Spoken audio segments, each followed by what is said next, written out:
it's not quite the gondola at the old Toronto Maple Leaf Gardens, and it's not the catwalk at the Mecca at Madison Square Garden, but it's our home and we wouldn't change a thing. Good evening, ladies and gentlemen, and for the first time in nearly 2 years, it's time for hockey at the Frank Southern Ice Arena in Bloomington, Indiana. This evening, Indiana, sporting a 4-5-0 record, will host the Louisville Cardinals, a TSCHL opponent, with a winning record, an 8-4-0 record of their own. I'm Sam Wexler alongside Garrett Drake, your color commentator. And Garrett, do we have a show tonight? So the Cream and Crimson of Indiana University in white sweaters and red bottoms, headed from right to left. Billis in between the wickets. And the Cardinals of the University of Louisville in red sweaters and black bottoms from left to right here on the sheet at the Frank. Indiana has 5 skaters out there, so it is a 5-on-4 for the Cream and Crimson. Trying to improve upon that 18% on the man advantage. Here's Jeremy at the left point, moves as he tries to stick handle around a defender. Going low to the crease, jamming at it. Michelli takes a hit to the head, and he stays up on his skates as well.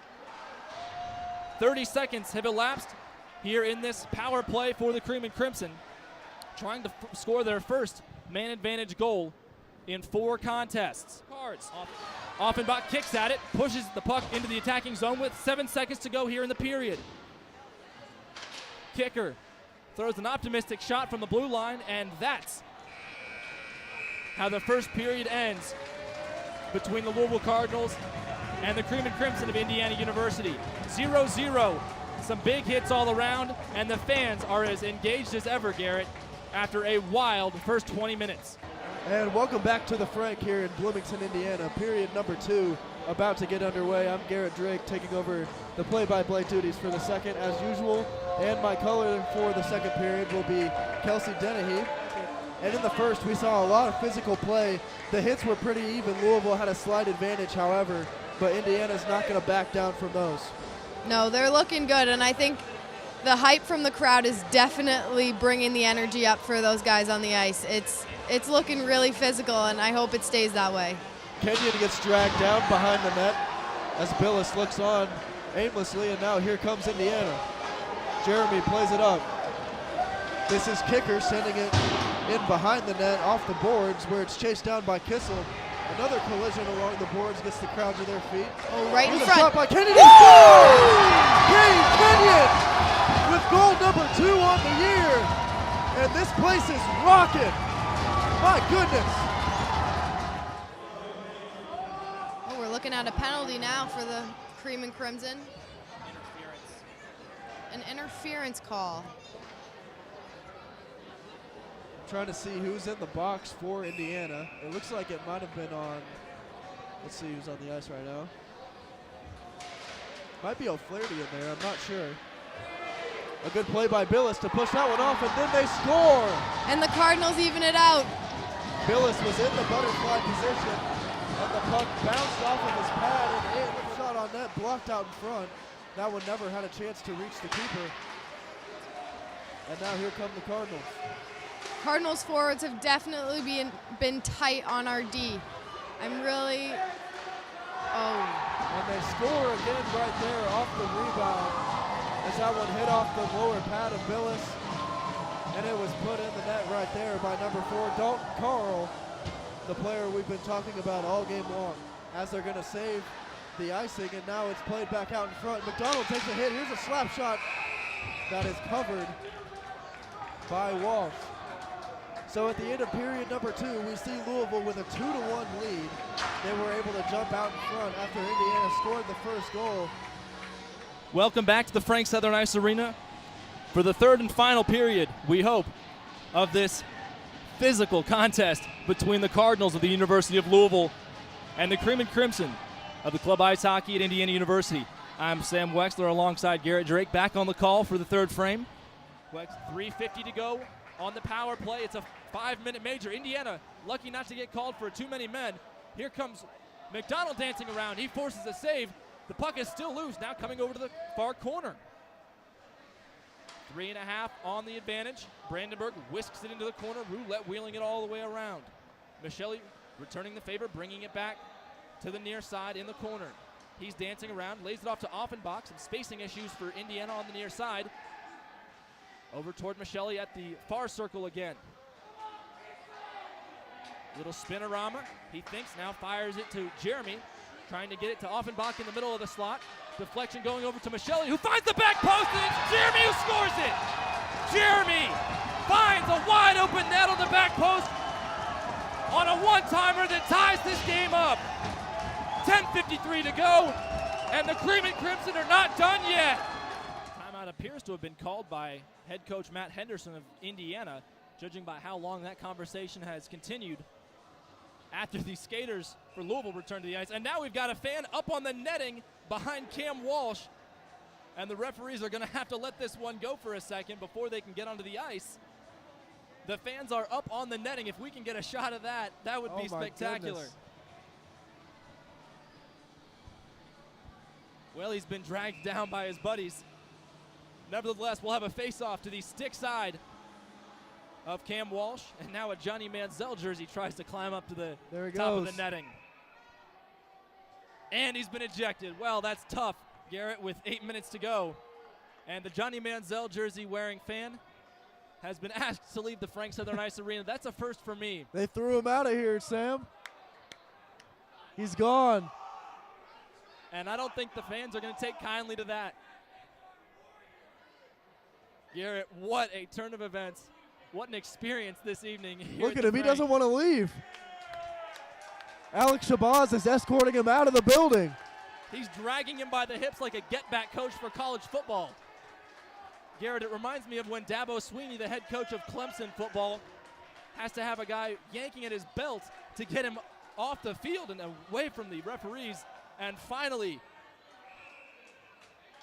a fan wearing a jersey of a player known for misconduct is escorted out of the building for misconduct involving climbing the railing up to the netting behind the That was a fitting Louisville jersey netminder. choice. Money Manziel, baby. Indiana gets a quick change. We're under 2 minutes to go. A giveaway to Chickalese. He has a shot. It's kicked away by the pillow of Billis. He stood his ground, and now a whistle's been blown. And we'll have to wait to see what the call was on the far side of the ice. It might be a hand pass. They're going to say Barrett McDaniel hit that one up in the air instead of batting it down. Well, that's a tough break, Garrett, this deep into the game. So now it's going to be a D-zone face-off for Indiana right here.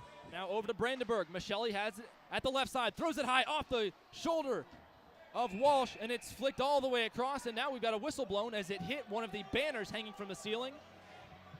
And Indiana can thank the local Bloomington Blades youth team for that stoppage in play, keeping the puck in the attacking zone.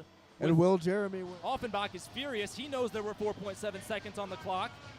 The referees didn't see the clock when it was stopped, and there was a technical malfunction where the clock reset to 5 minutes remaining. They only give him 2 seconds. That's ridiculous. Well, nothing will come of it. Indiana does not get the benefit of the doubt at the end of that third frame.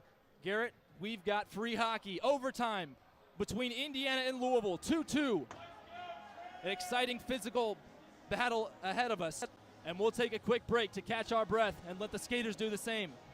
This is Club Ice Hockey at Indiana University on the Indiana Hockey Broadcast Network. Welcome back to the Frank. We've got 5 minutes on the clock, and this time it's a legitimate 5 minutes, not a scoring mistake.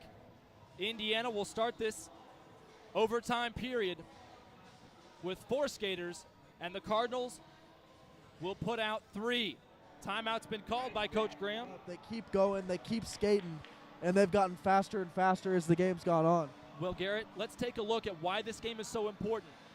Indiana and Louisville both in the Tri-State Collegiate Hockey League. They are 7th and 9th, respectively, out of 10.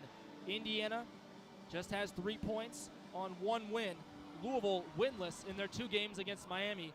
It is crucial that they pick up some sort of points.